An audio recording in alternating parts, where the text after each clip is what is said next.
croire que les moustiques transmettent le VIH. Ça serait anecdotique de savoir que les moustiques, en fait, peuvent transmettre ce genre de maladie. C'est pas OK, car le moustique transmet plusieurs virus, comme la dengue, le chikungunya ou le Zika, mais il ne transmet pas le virus du sida. Avoir des rapports sexuels quand on est sous traitement est indétectable. Je pense que c'est pas OK parce que on engage sa responsabilité. J'ai pas très bien compris indétectable. Ça peut être OK d'avoir des rapports sexuels lorsqu'on est indétectable. Indétectable, ça veut dire qu'il y a très peu de virus dans le sang pour pouvoir transmettre. Aujourd'hui, les traitements sont très efficaces. Lorsqu'une personne prend bien son traitement, elle est en charge virale indétectable, donc elle ne transmet plus le virus. Pensez qu'on peut guérir du VIH aujourd'hui. Ouais, je pense que c'est OK de rester optimiste. La science évolue. Aujourd'hui, on ne peut pas encore guérir du VIH, quoique les traitements sont très performants.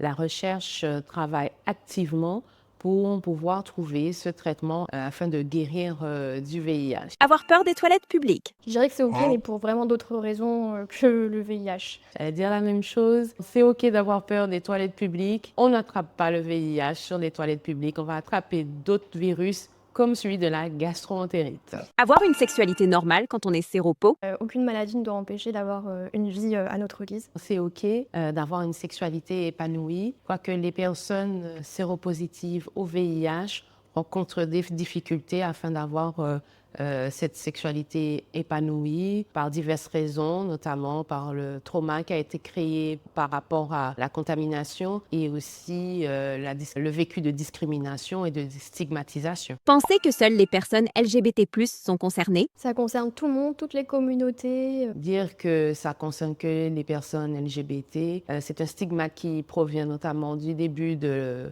l'épidémie dans les années 80, car au départ, c'était appelé le cancer gay, la peste gay. On a vu au fur et à mesure des recherches que c'est un virus qui concerne tout le monde. Pensez que les femmes sont moins à risque. Ça ne concerne pas que les femmes. Je pense que ça concerne vraiment tout le monde. Les femmes sont quand même plus vulnérables au niveau biologique et aussi de par les inégalités sociales de genre où elles sont davantage victimes notamment des violences conjugales, des rapports forcés. Donc les femmes sont quand même à risque d'attraper le VIH.